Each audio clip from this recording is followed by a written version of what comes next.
Bonjour, aujourd'hui nous recevons Khadija Zbairi. J'ai bien prononcé? Oui, Soyez la bienvenue, madame. je vous remercie. Voilà, nous vous recevons dans le cadre des entretiens publiés tous les mardis dans La Glorieuse, depuis 5 ans. Voilà, donc Khadija, là, vous avez 54 ans, vous êtes issue de l'immigration marocaine. Vous avez vécu un peu à Lunel. Montpellier, c'est votre ville d'attache. Vous êtes architecte de formation, salarié. Voilà, vous êtes en formation actuellement. Vous vouliez porter vos propres projets. Je ne suis pas salariée. Vous étiez, j'ai dit. Ah, C'est ça? parfait. Aujourd'hui, donc, vous êtes auto-entrepreneur dans l'architecture. Au niveau politique, vous êtes présenté aux législatives sur la deuxième. Vous avez fait 130 voix, 0,46% des électeurs. C'était votre première Expérience, dans la politique? oui. Vous êtes présenté. Enfin, non. J'étais chez ELV un temps. Je m'étais présentée, j'étais sur la liste régionale. Ouais. C'était un travail de groupe porté par ELV. Et les législatives, je me suis présentée seule, sans Comme ça. parti Comme ça, vous politique. avez décidé de vous présenter. Oui, Affranchi de la politique. affranchie des partis Des partis politiques. politiques, d'accord. Pour faire de la politique avec un grand P. Voilà, donc vous habitez à Figueroles. Et donc ce qui vous amène ici aujourd'hui, là, c'est une drôle d'affaire. Parce que vous faites partie du collectif qui s'appelle le FIEF, Figueroles en friche. Enfin, le FIEF, c'est les initiales de Figueroles en friche. Voilà. Donc ça concerne la friche de Mimi, un lieu arty où il y avait le théâtre de la Vista. Et donc dans cette affaire, il y a l'histoire d'une double trahison. Alors la première trahison, c'est donc votre collectif qui a été un peu trahi par les hommes politiques, surtout par Delafosse, qui s'est affiché de façon importante avec ce collectif et avec Mimi, voilà, la friche de Mimi, avant les élections. Bon, aujourd'hui, il y a des programmes immobiliers, il y a des promoteurs, la friche, elle n'existe plus. Alors ça c'est la première trahison, mais enfin bon, voilà, ça c'est la politique, on dit des choses et puis on change d'avis, on est habitué. Mais par contre, aujourd'hui, vous êtes la seule dans le collectif parce que bon, il y a eu un avocat qui a transigé avec les promoteurs. Vous êtes la seule qui continue le combat. Et 5-6 personnes ont touché entre 50 et 100 000 euros en juin 2020 pour se désister des recours.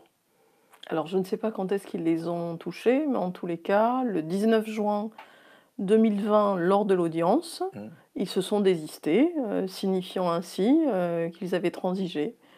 Et au bas mot, c'est 70 000 euros à peu près par personne. Voilà.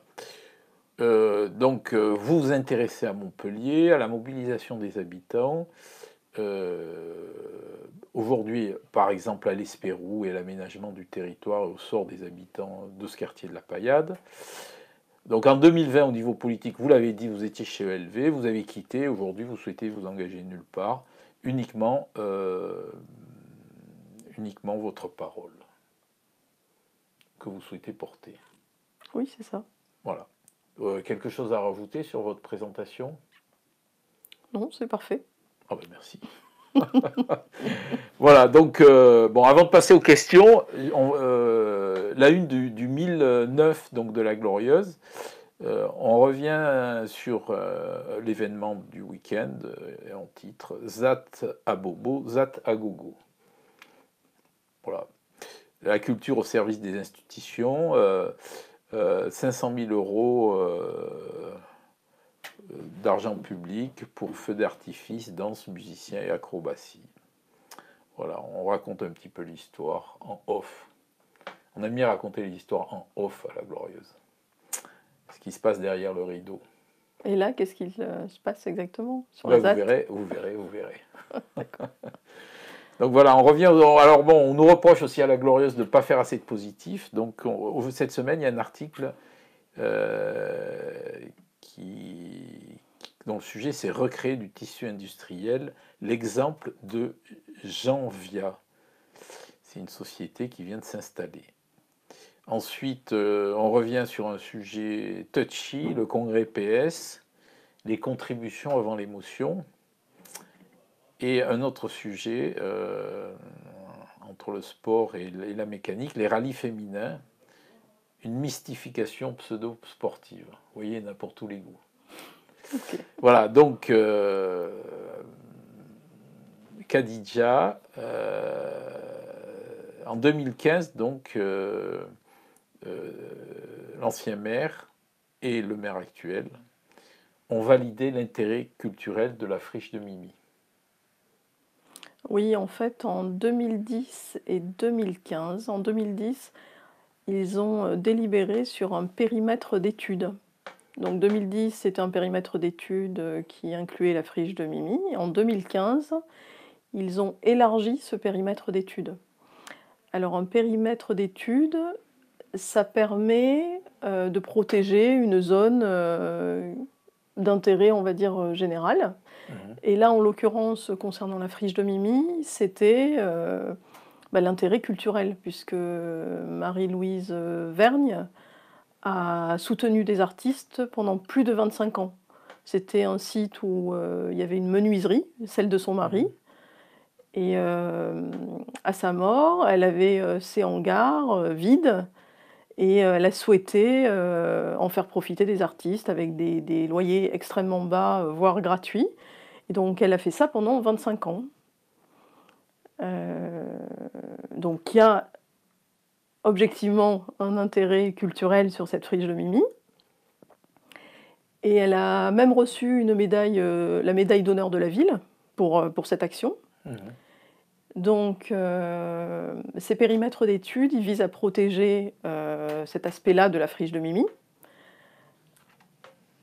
Et alors comment ça se passe techniquement? C'est un outil d'urbanisme, hein, et techniquement, ce périmètre d'études, il permet de surseoir à statuer. Ça veut dire quoi? Ça veut dire que si un promoteur ou un acteur quelconque dépose un permis de construire, la ville peut surseoir à statuer, c'est-à-dire suspendre pour un temps le permis de construire, enfin ses droits à construire, pour envisager un éventuel autre projet, et notamment préempter. Et ça ne s'est jamais fait. Donc en 2010, Delafosse était déjà là, Monsieur Delafosse, pardon. En 2015, il était là aussi, j'avais vérifié, il était bien présent lors de ces délibérations. Donc en 2020, c'est la trahison, il y a 137 logements qui sont construits, qui sont prévus. Oui.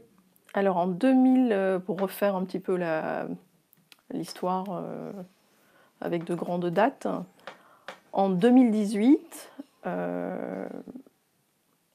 on crée ce collectif. On commence à 5 personnes, on sera beaucoup plus nombreux après. Et on apprend qu'il y a une réunion, donc c'était juillet 2018, on apprend qu'il y a une réunion. C'est des personnes du quartier? C'est que des personnes du quartier, des voisins, vraiment. On est en face de la friche de Mimi. D'accord. On est rue Adam de Craponne, au 27 et au 29, plus précisément.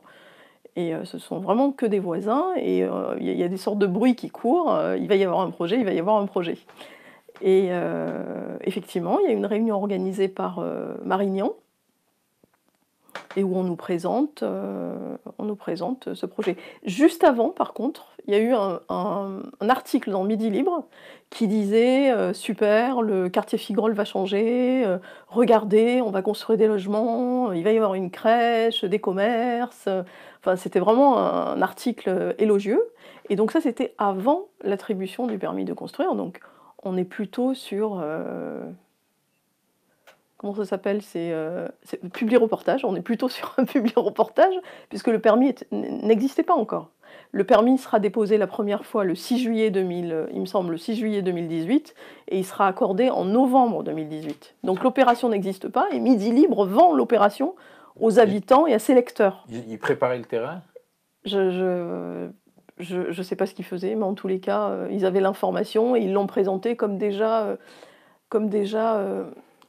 construite. Alors, revenons aux deux maires là, qui étaient sur ce dossier à cette époque. Donc il y a eu Sorel d'abord qui a dit qu'il détruisait la moitié de la friche et qu'il allait construire sur une autre moitié. et qu'il allait garder une moitié pour... J'ai pas connaissance.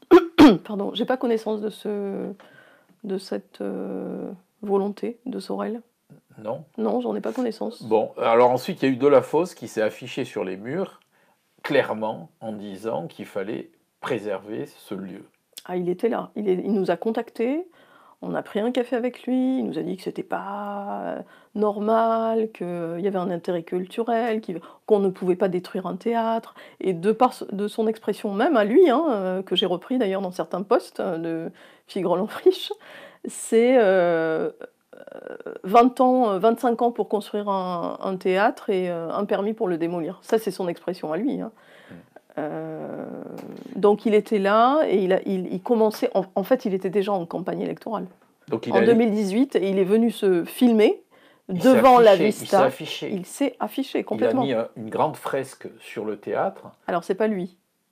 Enfin, c'est un artiste. C'est pas, je ne pense pas que ce soit son œuvre. Non, c'est pas son œuvre, mais c'est l'œuvre qui a un peu... qui s'est développé un petit peu à l'image avec cet artiste sur des affiches, voilà,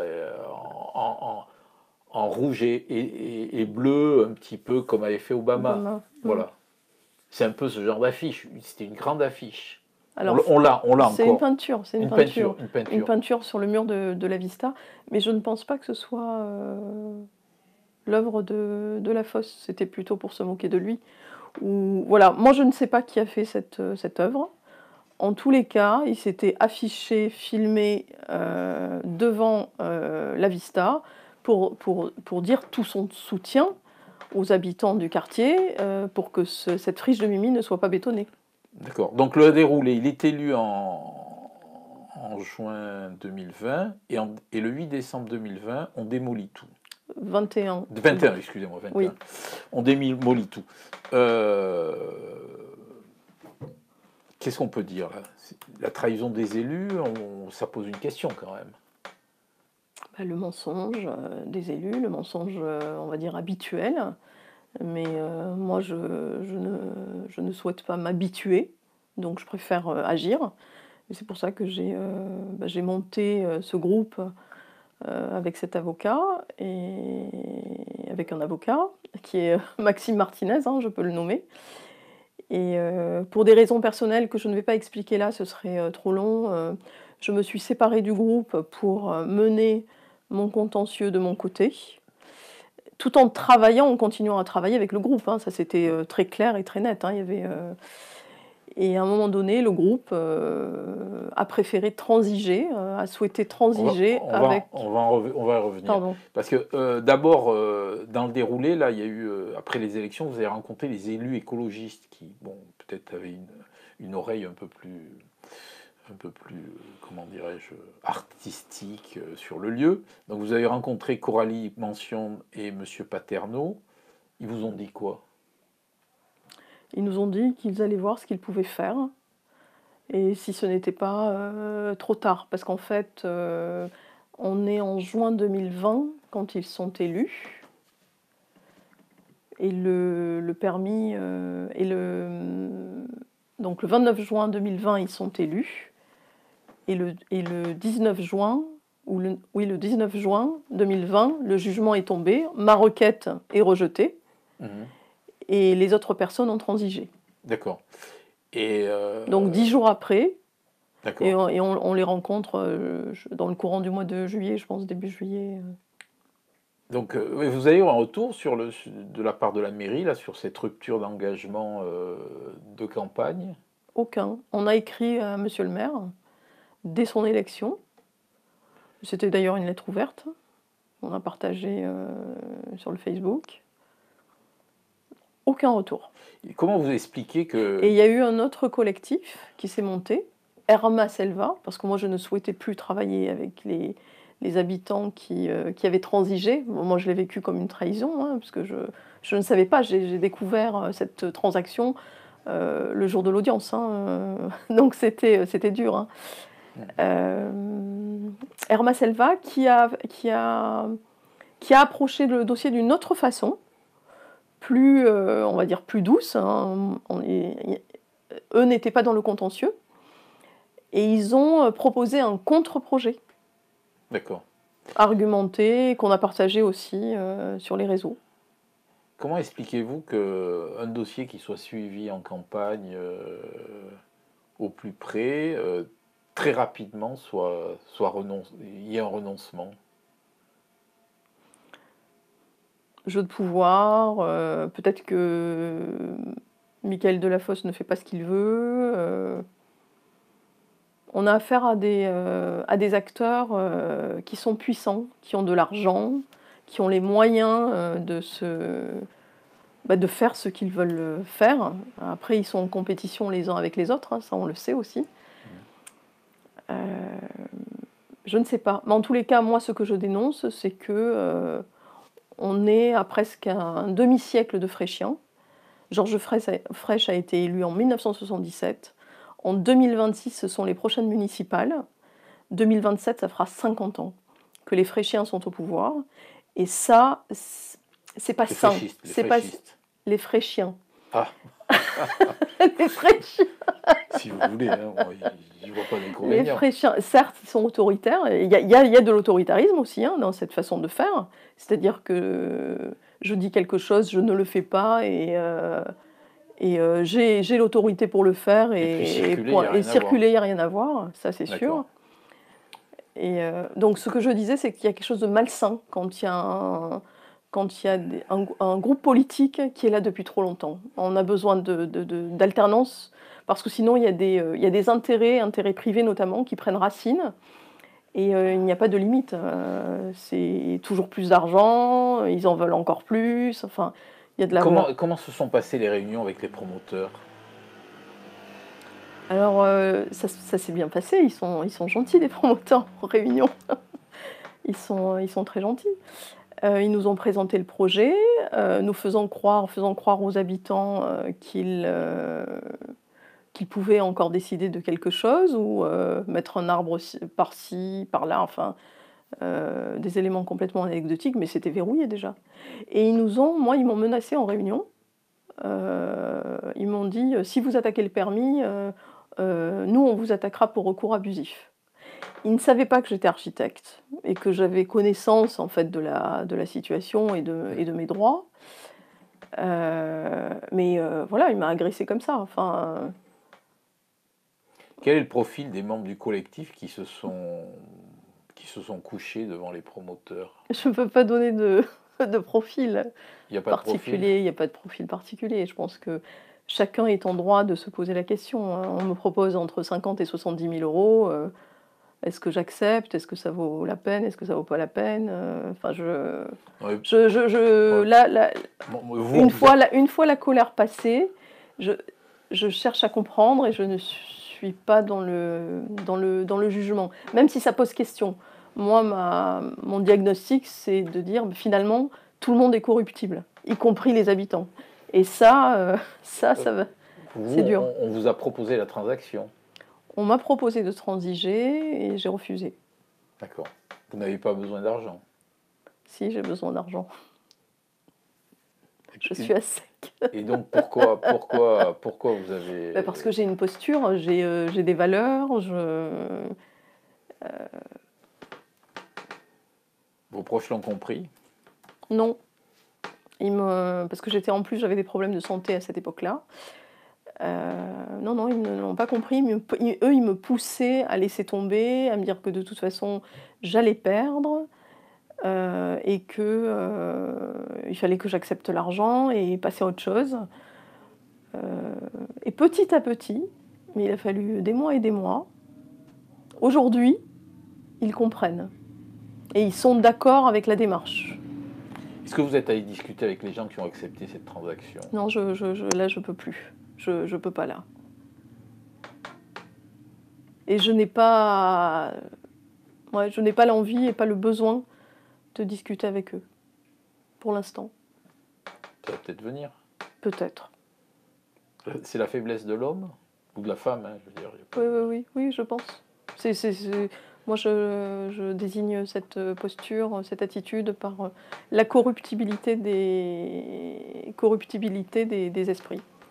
Ils ont renié leurs engagements devant une transaction, devant un chèque. On est dans un système qui est difficile. On est dans un système qui est difficile et qui nous contraint. C'est un petit peu comme Montpellier, enfin, maître je saute du coq à l'âne, de la culture à toutes les sauces. La culture de qui? La culture de quoi?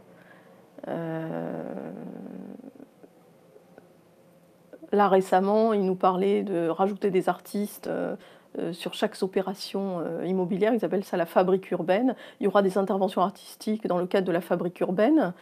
Mais de quoi parle-t-on? Ils délivrent des permis dans les dires et ensuite ils empaquettent le tout dans du pseudo-art. Nous, citoyens, habitants, simples humains, on a besoin de vrai et de beau, et ils nous vendent du faux et du laid, enfin, à longueur de journée. Enfin, à un moment donné, il faut que ça s'arrête, quoi. Et pour que ça s'arrête, les habitants ont besoin de s'engager, et s'engager en connaissant leurs valeurs. On a besoin de retrouver des valeurs. Qu'est-ce que c'est que le vrai? Qu'est-ce que c'est que le beau? Parce qu'en fait, transiger, j'habite à tel endroit, je transige parce que cet argent va me permettre de déménager, mais c'est une course sans fin, finalement. Un jour, toute la ville sera laide. Genre, à un moment donné, il faut s'arrêter. Comment trouvez-vous l'état de la ville au niveau architectural? Moi, je trouve... J'étais étudiante à Montpellier dans les fin 90. Je trouvais cette ville incroyable, et notamment par... le centre historique, par exemple, c'était beau, il y avait des places, et on traversait la ville, il y avait des ruelles, des places, de l'espace, des jeux d'ombre, de lumière. Aujourd'hui, il y a du bruit partout, les places, il n'y a plus de place en fait. Quand je traverse une place, j'ai l'impression de traverser une terrasse de café, et d'essayer de trouver mon chemin. Il y a de l'enlaidissement. La voiture est omniprésente. J'ai rien contre la voiture, mais en même temps, je suis pour une ville apaisée de ce côté-là, et je ne suis pas contre la baisse de la voiture, de l'usage de la voiture, mais il faut trouver des solutions alternatives. Il y a de l'imperméabilisation partout. On arrache des arbres, on abat des arbres. Et d'ailleurs, on a commencé à regarder les données. Et par exemple, pour les permis d'abattage d'arbres, on s'est rendu compte qu'à ce jour, il y a eu 31 permis d'abattre des arbres. Ça fait 28 mois que Michael Delafosse est élu. Ça veut dire qu'il y a plus d'un permis par mois d'une autorisation par mois d'abattre des arbres. Et pour chaque autorisation, on ne sait pas combien il y a d'arbres. Voilà, il y a probablement celle d'Émy Coccoulier, voisin de... Ah oui, alors ça c'est incroyable. Oui, et puis la laideur, c'est aussi des ormes dans des pots dans des parkings, c'est tout ça. Au niveau de l'architecture, parce qu'on nous vend à Montpellier en ce moment des nouvelles folies. Donc on fait des trucs dans lesquels les gens ne veulent pas habiter, genre l'arbre blanc. Et donc on fait des folies, on construit des trucs incroyables, qui au niveau architectural sont plutôt jolis. Mais bon, quel est votre regard là-dessus? Puis à côté, on construit des immeubles horribles. C'est un peu ça Montpellier aujourd'hui, la stratégie architecturale. Il n'y en a pas. Non mais j'essaie d'analyser la chose. Oui, quel est votre regard là-dessus? Alors il y a une sorte de cosmétisation de la ville. On est toujours dans cette espèce d'approche bling-bling en fait de l'architecture et de la ville. Par exemple, l'arbre blanc, ça se veut être... Je ne donnerai pas d'opinion. Je ne donnerai pas mon avis d'architecte sur ce bâtiment-là, simplement d'habitante, qui traverse la ville, qui vit la ville, qui se promène en ville. Et on veut que ce bâtiment soit un signal dans la ville, mais ça ne fonctionne pas. À côté, on a un axe fort, l'axe très fort et symétrique d'Antigone, qui finit sur l'hôtel de région. Et donc c'est déjà un signal en soi. On on peut pas brouiller, on va dire, ce paysage urbain par un second signal aussi proche. Moi, je dirais plutôt que c'est des opérations immobilières, hein, avec à but lucratif, très lucratif.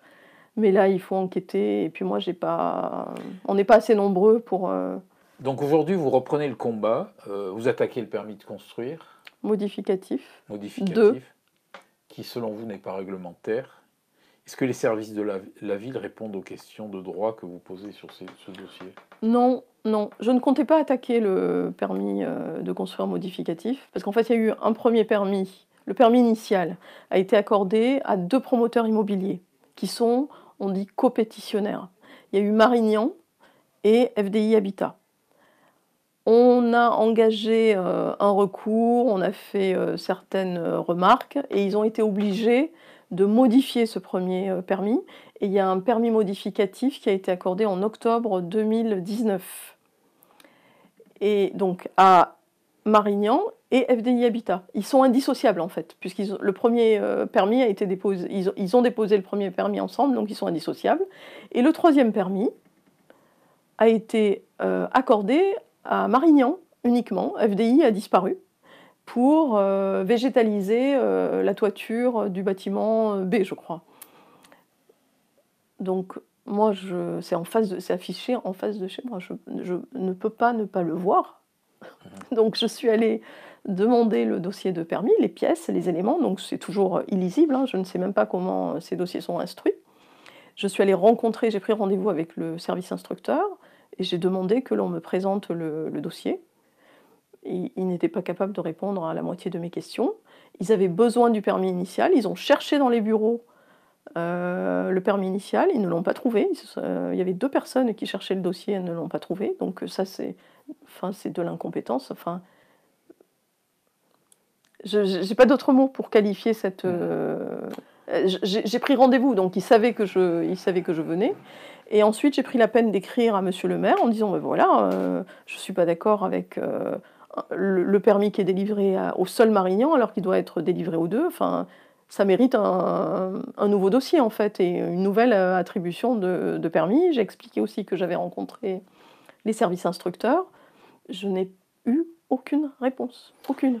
Et donc, fatiguée d'attendre une réponse, voilà, j'ai décidé d'engager un recours. Ça ne modifiera pas le cours de cette opération, mais c'est irrégulier, donc il n'y a aucune raison qu'ils ne respectent pas la règle. Ok. Est-ce que c'est pas vain d'attaquer les puissants? C'est David contre Goliath, donc je ne sais pas, est-ce que David contre Goliath c'est vain? Ah mais non, c'est pas vain, c'est David qui a gagné. Hein. Donc, regardez, vos amis sont couchés, donc... non, je continue, je continue. On a besoin, d'ailleurs c'est pour ça que ça s'appelle Fief, c'est plus Figron-Lanfriche, on a élargi. C'est Fief Montpellier, on va s'intéresser à plusieurs dossiers sur Montpellier, on a déjà commencé. Et c'est pas vain, c'est pas vain. Pourquoi c'est important pour vous? Parce que c'est mon cadre de vie. Montpellier, c'est ma ville d'ancrage. Et je n'aime pas du tout ce que cette ville est devenue. Et je n'aime pas du tout ce qu'elle est en train de... et ce qu'elle risque de devenir. Enfin, moi, je vois